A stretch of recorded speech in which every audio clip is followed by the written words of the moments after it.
Hello दोस्तों, मैं हूं आपका दोस्त मोहम्मद हबीब और मैं आज लेकर आया हूं उस ड्रामे का रिव्यू जिसका नाम है ए इश्क जुनून, जिसके 17th एपिसोड आ चुके हैं। इससे पहले जो एपिसोड आए थे उसका वीडियो मैंने बनाया, मेरे चैनल पर है, आप जाकर उसे देख सकते हैं। तो दोस्तों, 17th एपिसोड आ गया है। कहानी जो है एक नए मोड़ पर आ चुकी है और मुनावर जो हैं शहरयार मुनावर, वो जेल से बाहर आ चुके हैं। उष्णा शाह का अभी भी दवाई जारी है और वो दवाई खा रही हैं, लेकिन उनका जो होश है, मतलब यानी कि उनकी दिमागी हालत वो ठीक नहीं हुई है, वो नहीं आया है।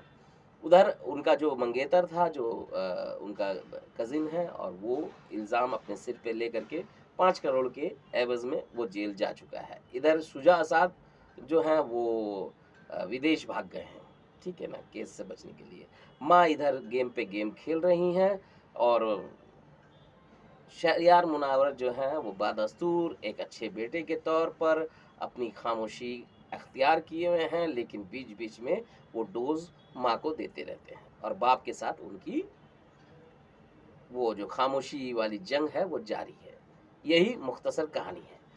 आइए इसको एनालाइज़ करते हैं। दोस्तों, एक तो सबसे बड़ी बात, किसी के पास भी अगर कोई हादसा होता है, मतलब किसी के साथ भी ऐसा कोई हादसा होता है जिस पे उसे जान से मारने की कोशिश की गई है या उसे उस पे उसका केस चल रहा हो, तो उसके घर वाले एटलीस्ट पूछेंगे कि आखिर हुआ क्या था?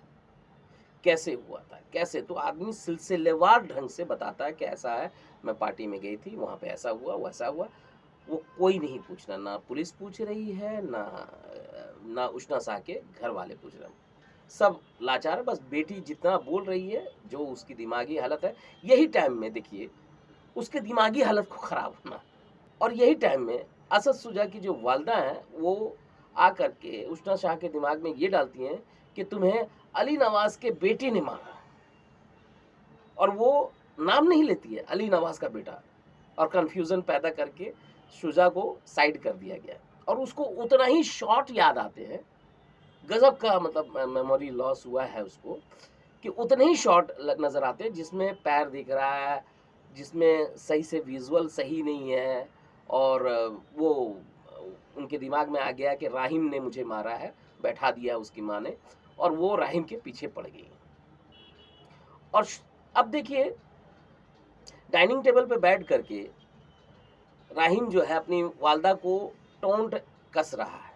अपने वालिद को क्लियर नहीं बता रहा कि देखिए वालिद साहब, ऐसा है कि आपका जो छोटा बेटा है उसने एक कांड किया था, मैंने अपने ऊपर ले लिया, मैंने उसे बचाने की कोशिश की, ये सब क्लियर नहीं बता रहा, लेकिन बचपन की कहानी सुना रहा है कि बचपन में एक ऐसा हुआ था, बचपन में एक वैसा हुआ था, मैंने अपने ऊपर इल्ज़ाम ले लिया था, मैंने आपके लिए ये कहा था, लेकिन क्लियर केस के बारे में नहीं सुझा मतलब बता रहा है। दोस्तों, कैसे हमें ये इस तरह की बकवास स्टोरी को हम कैसे बर्दाश्त करें? क्या हमारे अंदर सवाल नहीं उठता? अगर आपके साथ ऐसा होगा, क्या आपका कोई दोस्त है, आपका भाई है, वो क्लियर नहीं बताएगा, आप पूछेंगे क्या हुआ? बाहर में मारपीट हुआ था, क्यों? कैसे हुआ था? तो आप बताएँगे कि हाँ भाई, बाइक में कुछ लड़के आए, मुझे छिनताई कर रहे थे, मैं मारा, या जो भी एक्स वाई वाई ज़ेड कहानी होगी, आप क्लियर बताएँगे। अगर आप बोलेंगे नहीं, नहीं बचपन में ना भैया ऐसा हुआ था, वो ऐसा होता, तो भाई आपका 2 तमाचा मारेगा। अब इनको तो सामने है भी नहीं कि हम तमाचा मार सकें। कि ये बकवास, आप क्या बेवकूफ़ समझते हैं ऑडियंस को, कि कुछ भी परोसेंगे और हम बर्दाश्त कर लें। तो एनीवे देखते हैं, लोग देख रहे हैं, हम भी देखते हैं, इसलिए कि आखिर क्या है कमियाँ, क्योंकि हमारा तो काम है।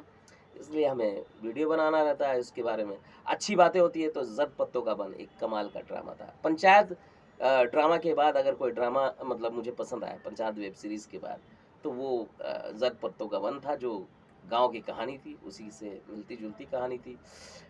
मतलब लगभग, तो हमने उसकी तारीफ़ भी की। मैंने कशीदे पढ़े हैं सारे वीडियो में, क्योंकि वो कोई भी एपिसोड ऐसा नहीं था जहाँ इलॉजिकल बात हो।